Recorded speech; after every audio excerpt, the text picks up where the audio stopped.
Welcome everyone this evening.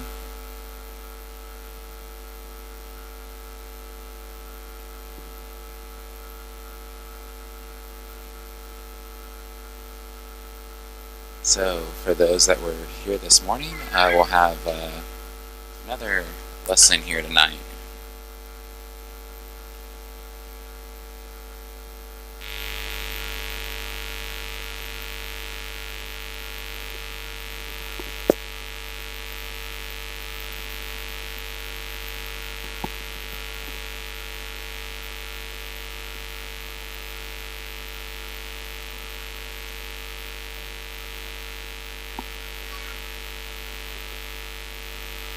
So we have some students here from Texas A&M.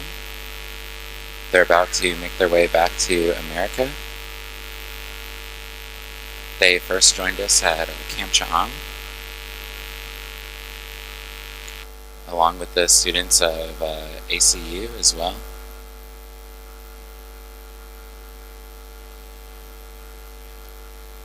Let's open up to Matthew chapter 24, or 14, sorry.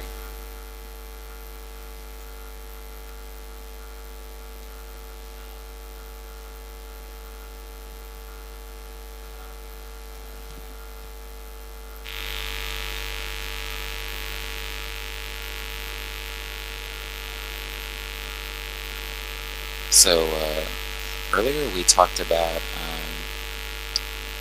the book of Luke as well.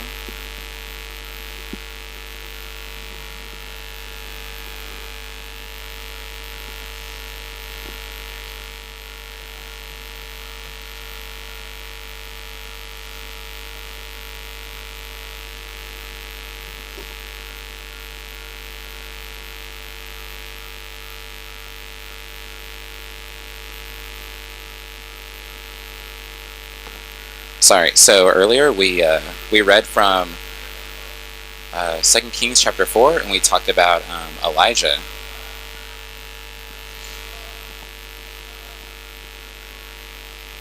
And we talked about the bread that he had.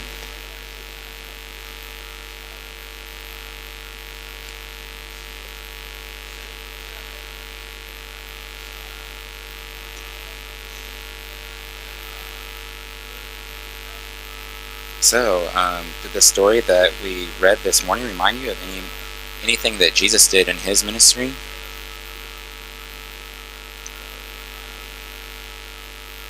So we see that Jesus had a similar situation take place, and this event is actually a very important event.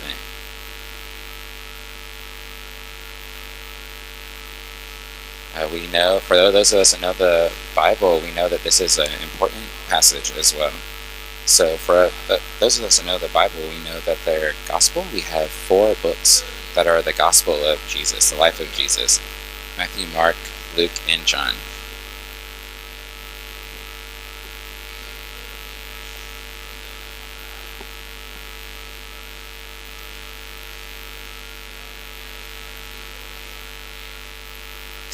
So all of these books, they go over the life and ministry of Jesus.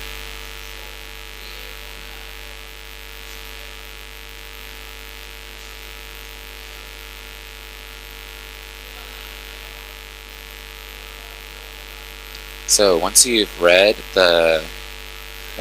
all of the Gospels and you've read the book of John as well, you might realize that there's some differences here.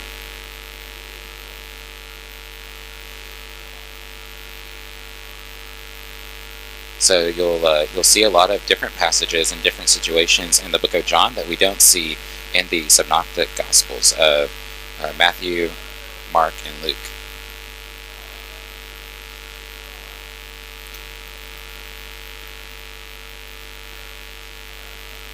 So Matthew chapter 14,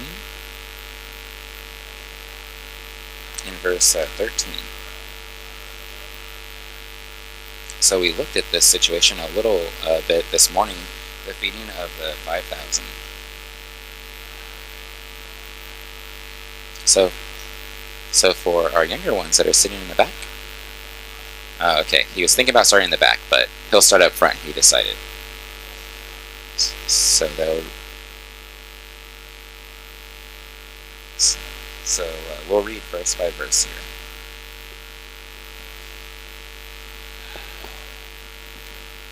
Okay, now when Jesus heard this,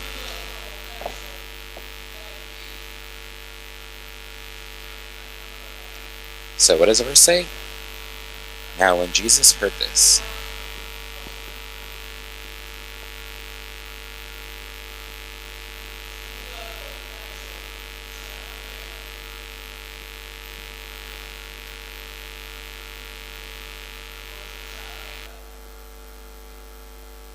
So where was it that Jesus is leaving from?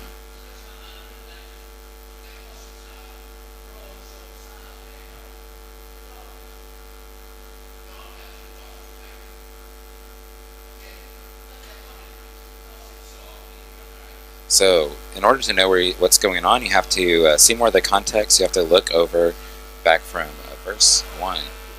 So what's going on up here earlier in chapter 14? We see the death of John the Baptist. Herod kills him.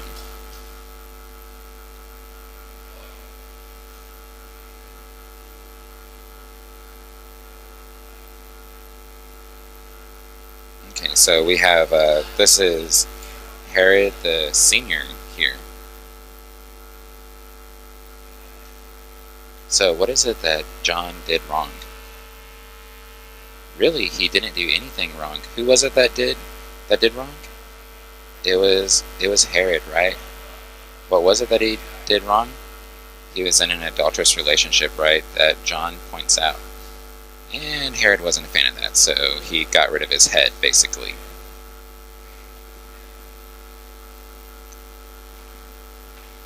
So this is what was going on before.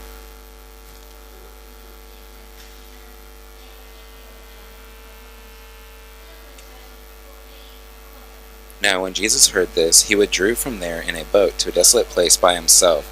But when the crowds heard it, they followed him on foot from the towns.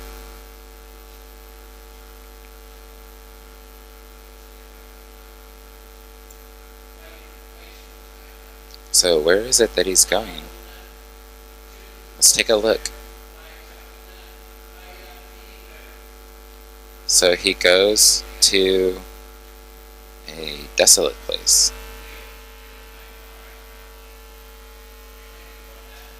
What does it mean? There's not many people, right? So what else does it say about how he goes? He goes to a desolate place with no people, and he goes by himself.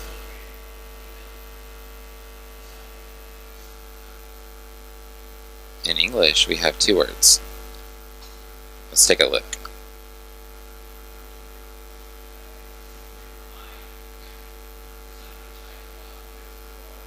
So in English, some of our Bibles might say withdraw.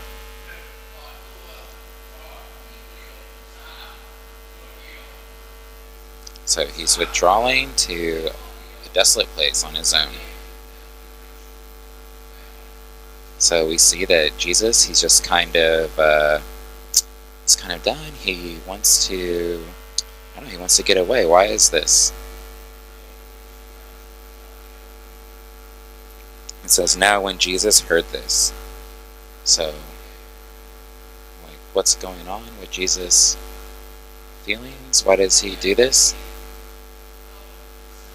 Maybe he doesn't like this news. It's sad. Maybe just like many people are talking about it, it's just like a lot. He just like hears so much of it and he's just like, I just need to get away.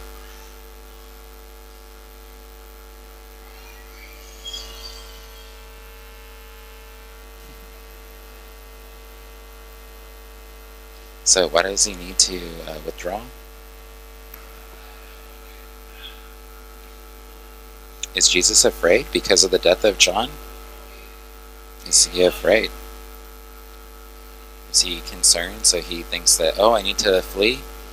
No, I don't think so. I don't think that it's that he is afraid. He's scared that they might come after him as well. I think it's that he's emotionally pretty spent, and he needs to retreat on his own.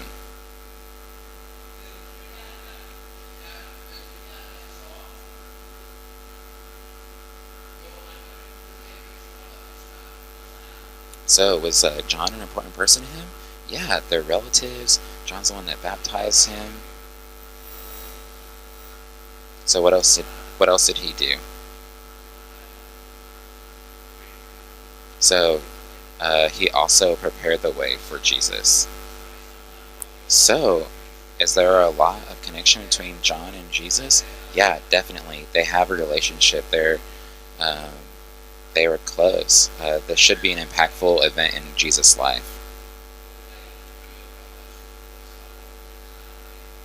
So he decides, let's just get away. Let me take the apostles and let's just get out on our own.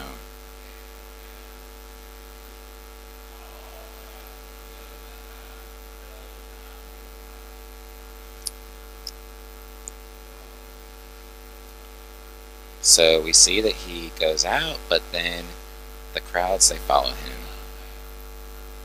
Why do they follow him?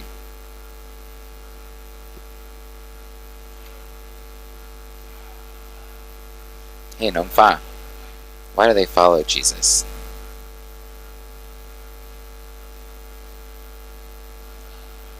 Why do they follow him?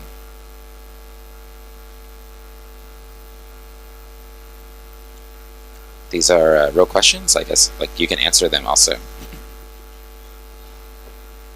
Why do they follow him? They were in, oh, they were in need, someone said. They like him.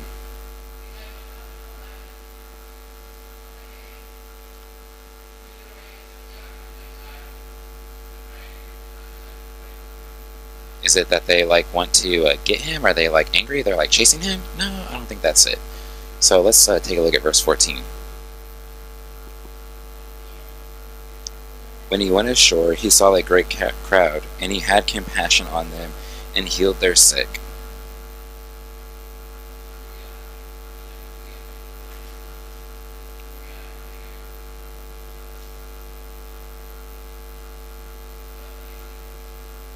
So we have a large crowd.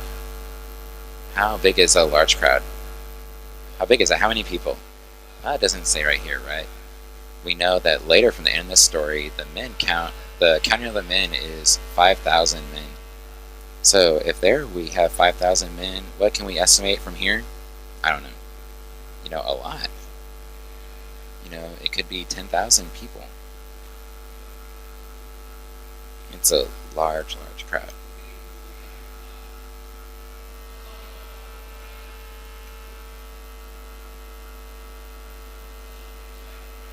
What is the English here? Jesus, he has compassion on him. So when you hear this, that Jesus, he has compassion on them, what does this make you think? Why is he? Why does he have this feeling towards this crowd? Why is he compassionate towards them?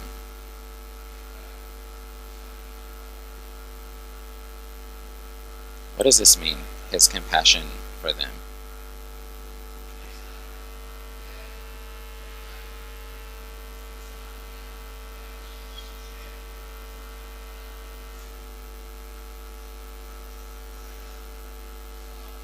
So I can see that as he looks at this crowd, he has this compassion. He feels, what? Is it sad? No, it's a little different. We see that this word compassion is a special word in the Bible for this is a special emotion that we see as a trait of God in the Bible.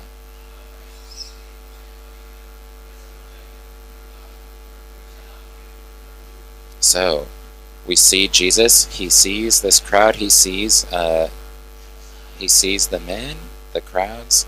He sees their humanity.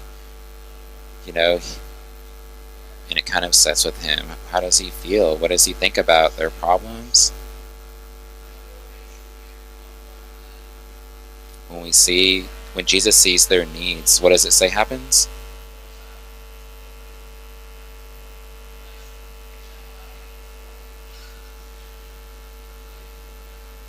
We see that he helps them. He has compassion. He's moved to action.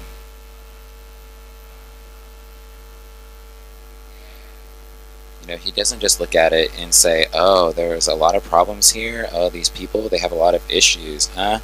It's just kind of the way it is. Jesus, he has compassion and he heals them. So verse 15. Now, when it was evening, the disciples came to him and said, this is a desolate place, and the day is now over. Send the crowds away to go into the villages and buy food for themselves. So, kind of like this morning, right, with Elijah. Oh, no, we cannot help them. But we see here, oh, there is a huge crowd, right? This is a very big problem. There's this big crowd. They're out on their own. So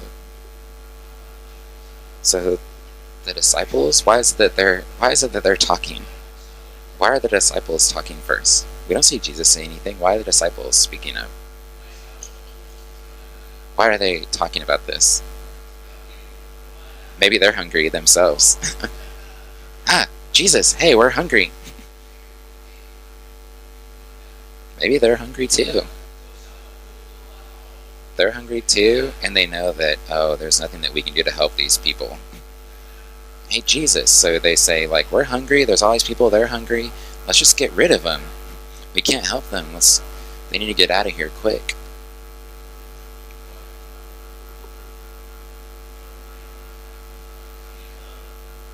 Send them off into the villages. When you hear that, what does it make you feel? Does it sound close? Does it sound far?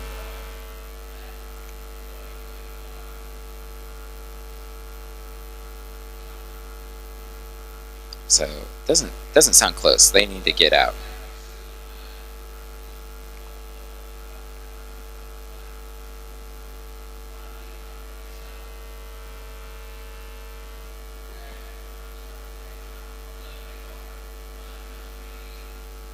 So this area is desolate. There's no food here, but it's possible in the villages there's some food, but they're just unable to handle this task.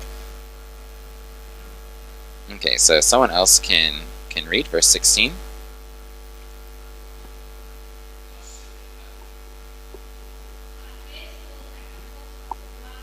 But Jesus said, they need not go away. You give them something to eat.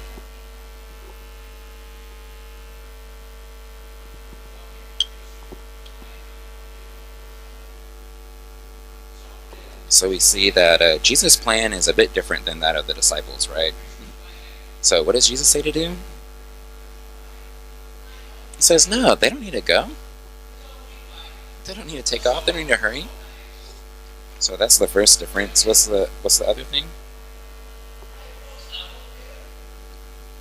Not only do they not need to go, but Jesus, he says, I think that you guys should handle this, the disciples. They're like, no, what? They don't want to deal with this, right? But Jesus says, no, you guys give them something to eat. So let's read the next verse. Verse 17. They said to him, we have only 5 loaves here and 2 fish. Can we go down a little bit more? Can't quite read all of verse 17 up there.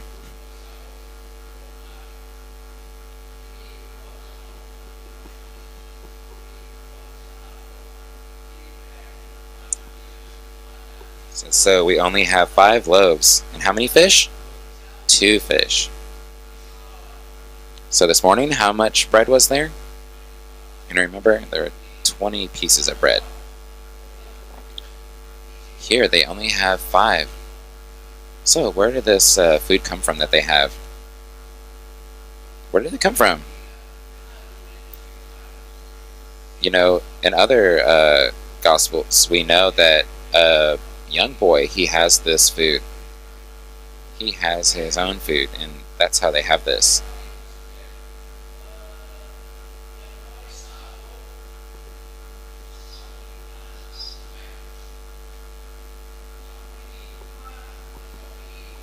So they have some food, right?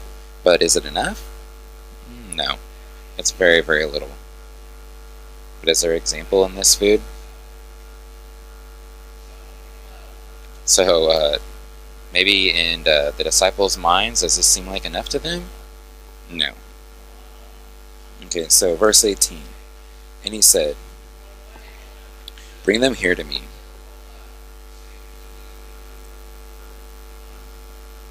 He just says to them, "Give me what's in your hand."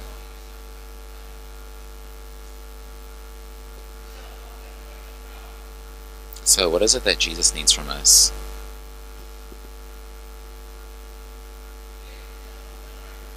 Hey, what is it that Jesus needs from us?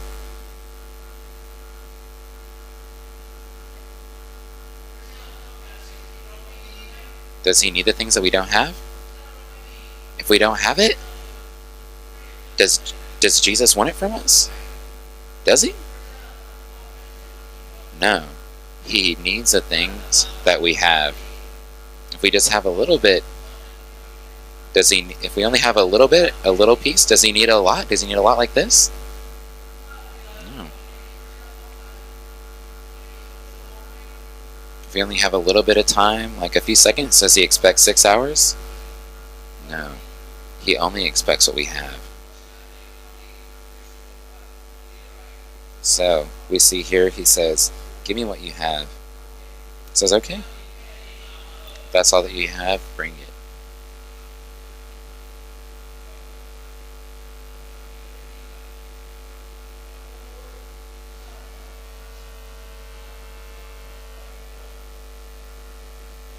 You might hear, "Oh, if I had like a ton of money, if I had like $1,000, oh, I would give it to the church, but I only have a little money. It's not worth it." Jesus, he wants us to have a giving heart, a willing heart that's ready to be used by him.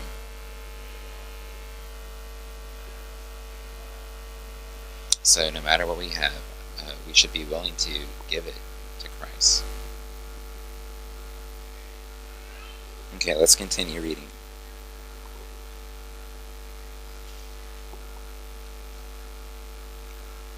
Then he ordered the crowds to sit down on the grass and to take the 5 loaves and the 2 fish.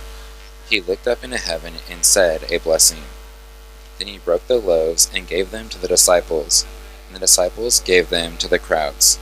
So we see 3 things happening here. What 3 things? So what does Jesus ask for? So first first they have to sit down. Where do they have to sit? Why does he want them to just go sit?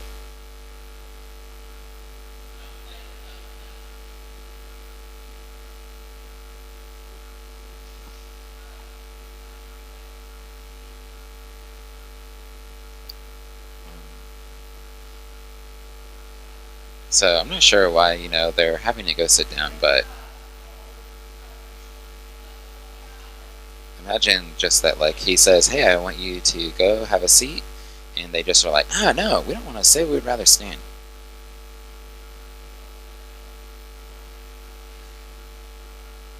But Jesus, he wants them to do this. They're able to go sit down. They're able to rest.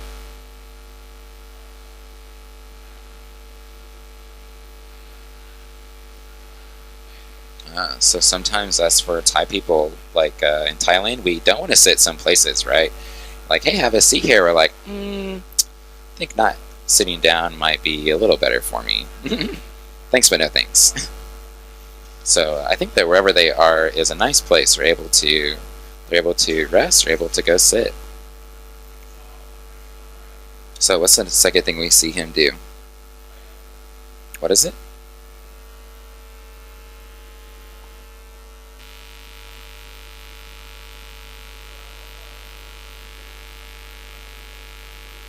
So we see that he blesses God. He prays to the Father.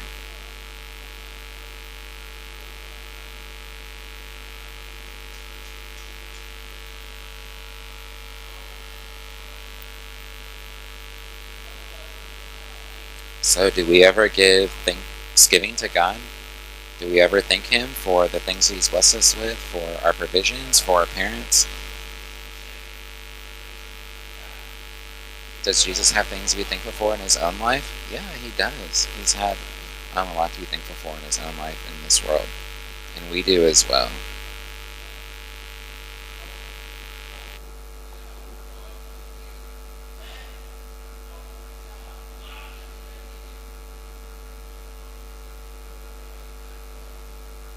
So for us, many times we will pray before we eat food, right? Yeah. Sometimes we pray before we eat our food, and maybe we eat it and we're like, oh man, this is so good. Thank you, God.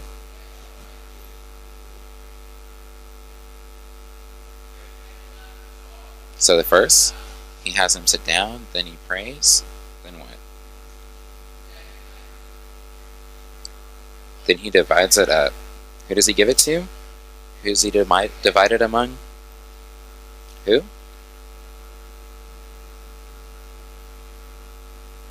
What does it say?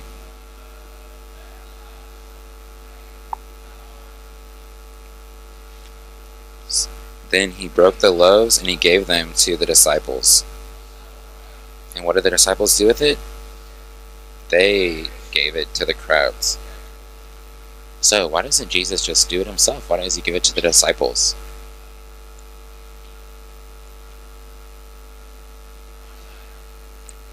Mr. Panchai, why do you think that he just doesn't divide it up himself and give it to the crowds himself?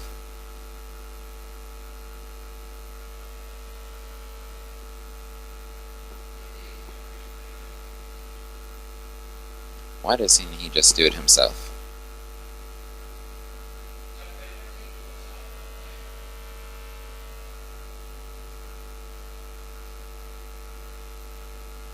Why does he want them to be involved with this?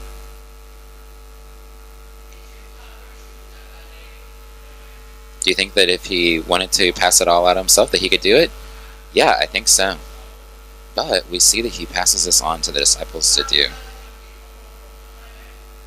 If he wants to do it on his own, then why does he have the disciples be involved with this?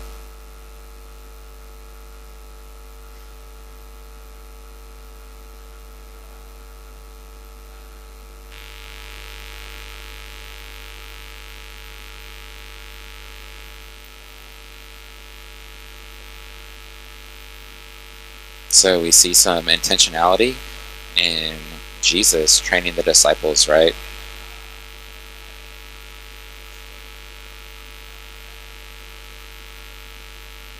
Maybe there's some ways that it's more convenient for them to divide it actually.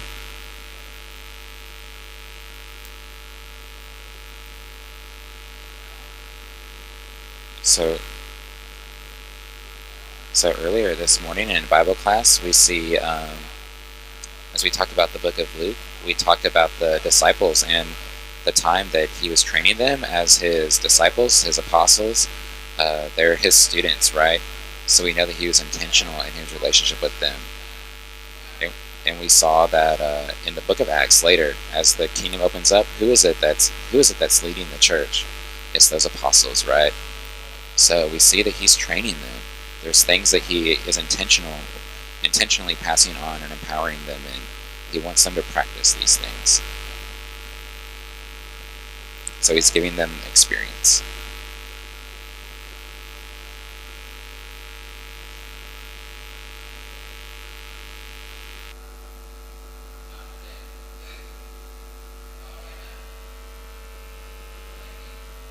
So, first we see that everyone was able to eat.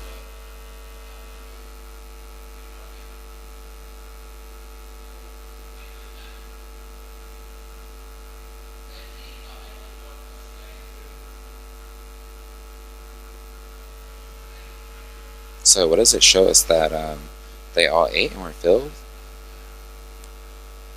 And there was extra? So last Wednesday, maybe 2 weeks ago, 2 Wednesdays ago, we talked about, a few weeks ago, we talked about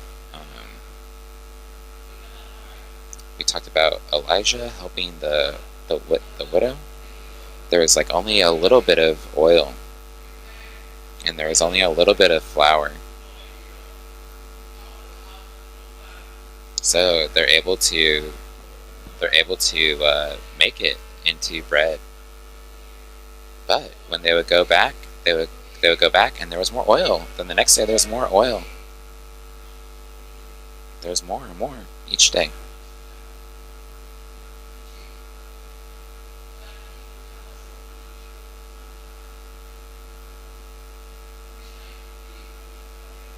So we've seen Jesus we've seen Jesus multiply food other times. We've seen God prepare food other times. There's also the time in the Gospels where there's the 4,000, feeding of the 4,000 and the feeding of the 5,000.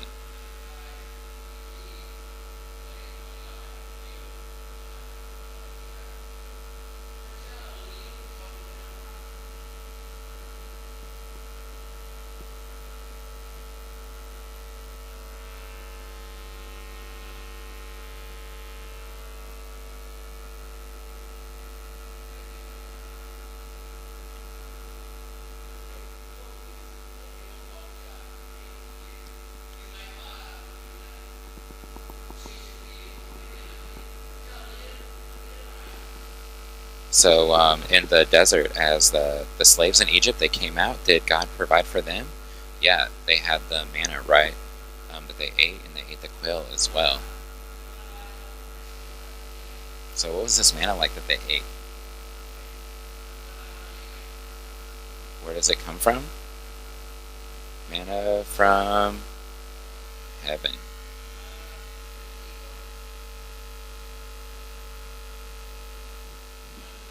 Does it come every day? It comes for 6 days. On Monday, if you get it, what will happen?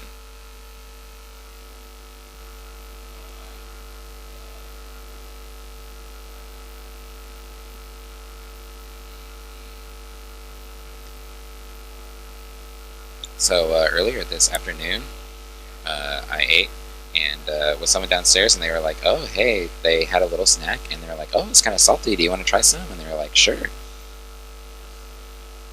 But then later in the afternoon, they said, "Hey, Larry, do you want some more of this?" And he's like, "No, that's spoiled already. I don't want any."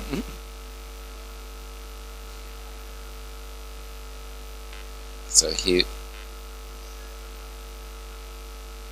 so they're sad that he wouldn't eat it or something like that. But for this manna, if they couldn't keep it, it would spoil.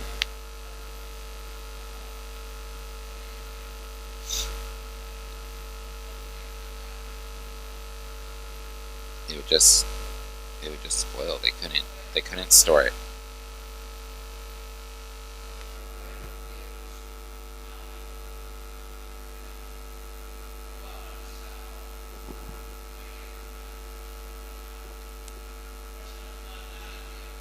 So for Friday, it would last because they didn't have to get it on Saturday, the manna. But here in this passage, when they eat and they're satisfied, what do they do?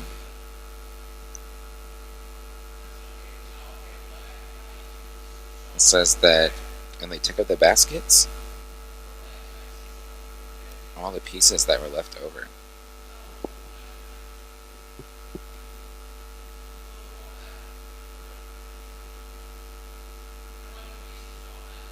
It says, what are these supposed to do with these baskets? Where do they come from? like, maybe like all of the 12 apostles had a basket? I don't know. Like, I don't know why we have just 12 baskets. Maybe they're styling around and they're 12 apostles with the 12 baskets. I made a joke, but.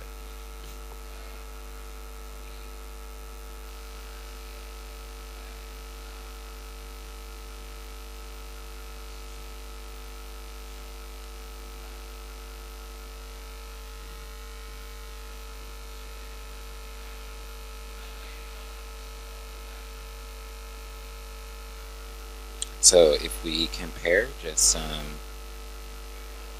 the heart from 12 here with that of Herod from earlier?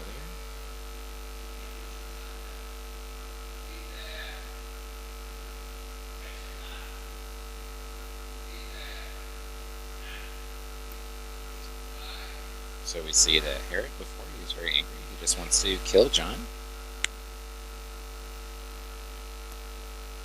So, and how is Jesus' spirit?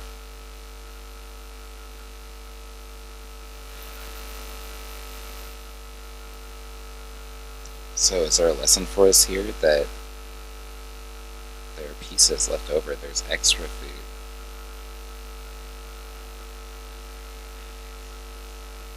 Can you open up Ephesians chapter 2?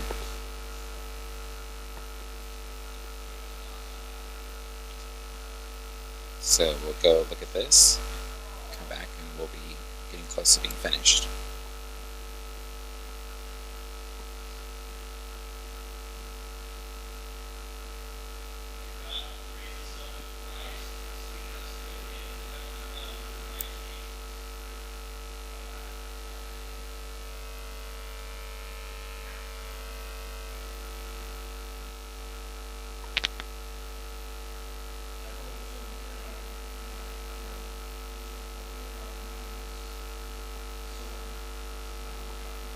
It was Ephesians 2, verse 6. It says, "And he raised us up with him and seated us with him in the heavenly places in Christ Jesus." Last Friday, I went to Panini Park.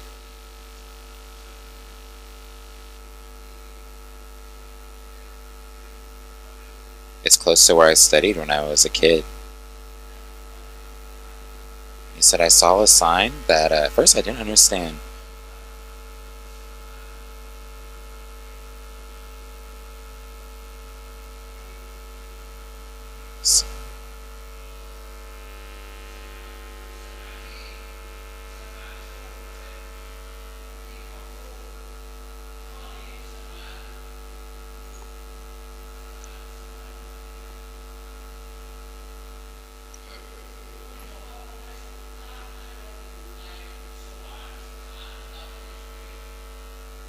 So he saw a sign over at Lumpini Park that used a similar word here. I guess like the word for like a special place. This place in the heavenly realms.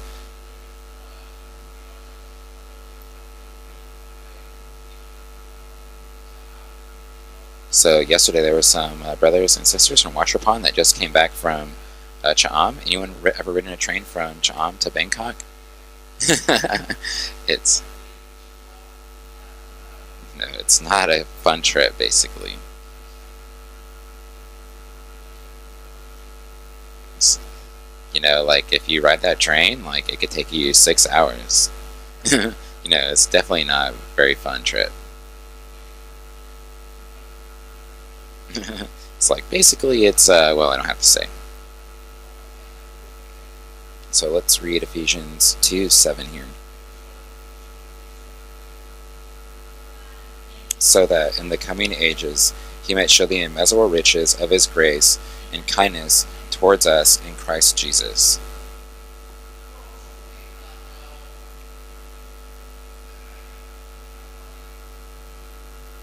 So what does this verse say? That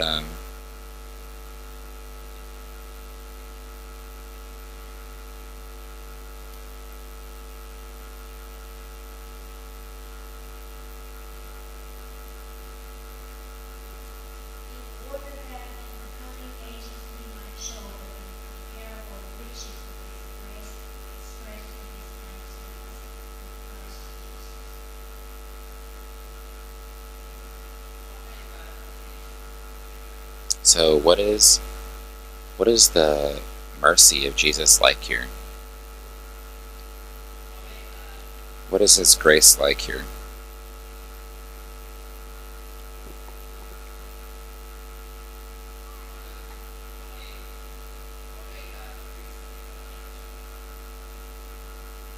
So does he have a lot of grace in this passage? Is there a lot? So in English, some of the translations, it will say that he lavishes this grace on us.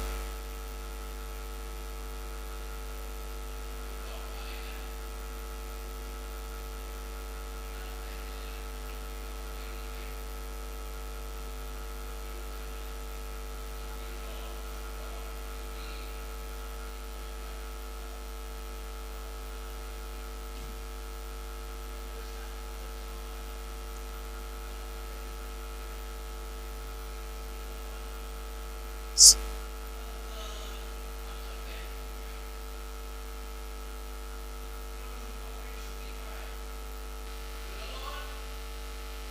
s- So he talked a little bit about like the wedding the other day and how like much there's around. Like, look, there's like these nice flowers around, all around, but here with this grace, it is abundant. There is a lot.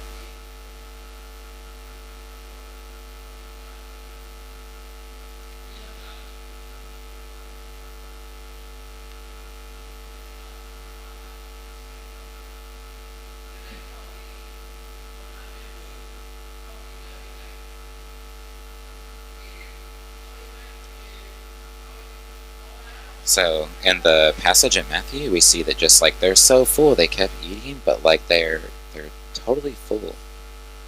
They're satisfied. So let's go back to Matthew chapter 14. What was our verse that we were in?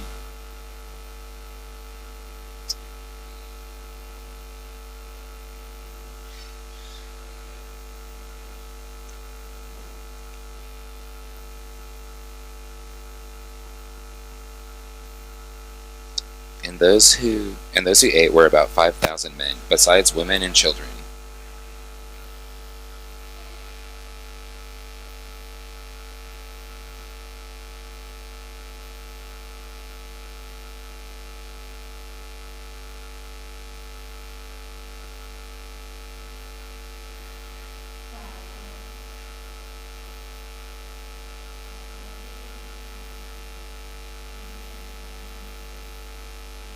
And those who ate were about 5,000 men, besides women and children. So what do you think about that? It says besides the women and children. Why didn't they count them? Why didn't he even count them? Does God care about women and children?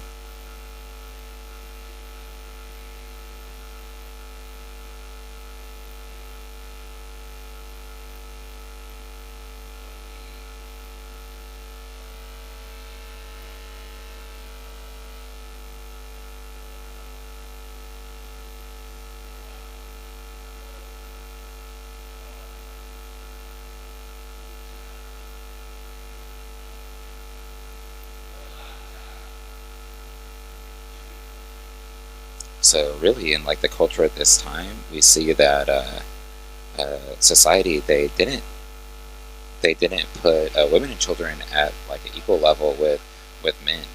We see that throughout history that uh, the world, the general worldview of women and children changes after the life of Jesus, where they had more value and importance after Christianity begins to spread.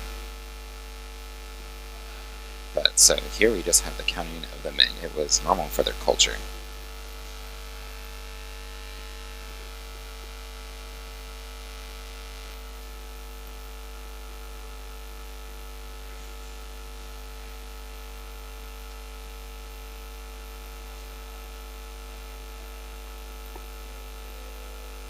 So let's look back at verse 15.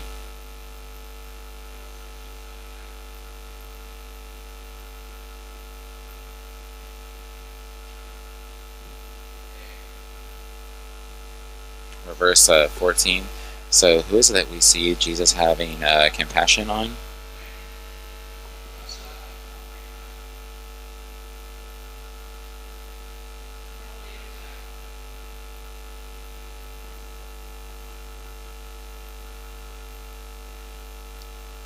So who are these people? Who is it? It's everyone.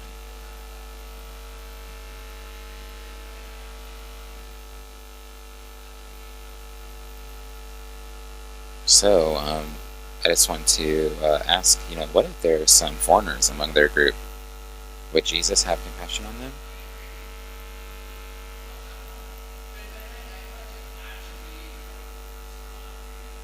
Imagine if there's some Samaritans in this group. Would would he accept them?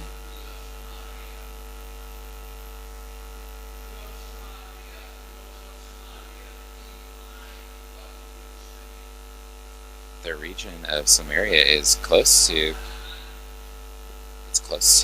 Jerusalem here, so it's possible that there could be some there. There could be some in this group. So in this large crowd, these 5,000 men,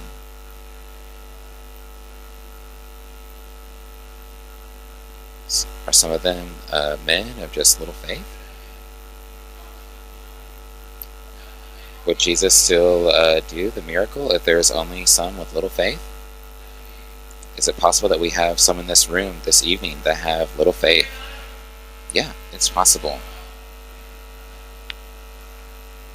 There's not 5,000 of us in here, but it's possible that they had little faith.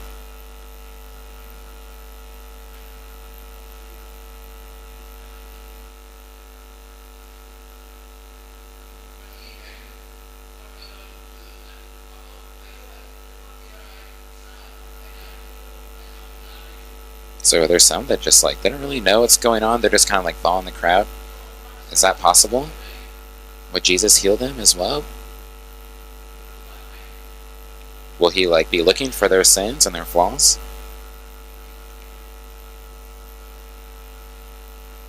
Soon Pam will be traveling back. Her plane leaves around 8. When they go to give your passport, you have to look good. If you don't do it well, if you don't do it right, you'll waste time while you're in the line. There's a line that's only for the Thai people. Then there's another line.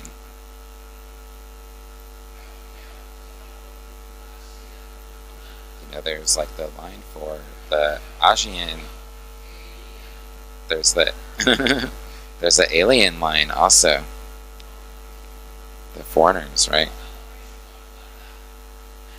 Does Jesus do this? I just want to divide you all up. Who's who here? Do you have faith? Do you not have faith? You're a Samaritan. You're a foreigner. You're a man or you woman.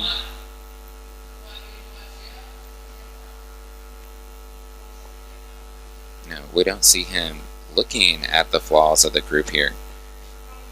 Who does he provide for? He provides for everyone. He did it for everyone.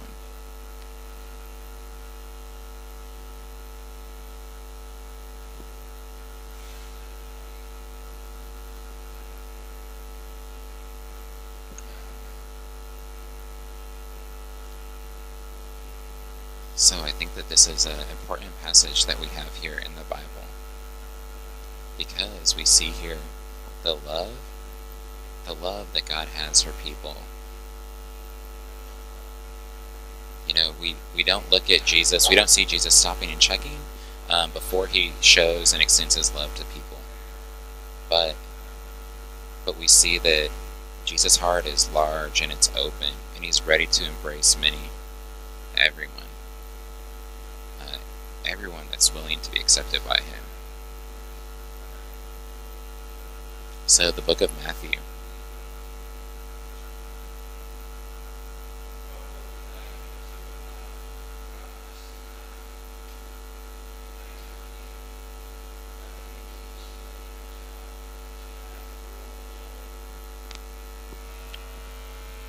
So we see that Matthew is an interesting book because it shows how those that follow the Messiah are able to join him at his new table in his kingdom.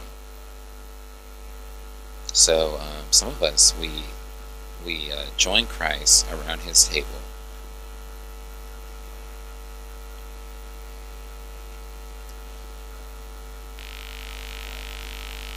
we can join Christ each day, each week.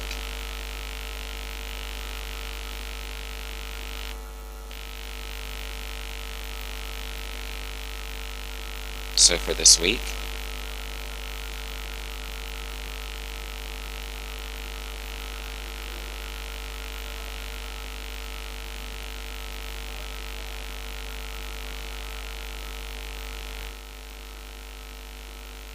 so for us during this week, as we um, go throughout our days, we'll I want us to reflect on what it is that we've been given from God, whether it's the little food we spend on breakfast or maybe all that He's provided for us in our lives.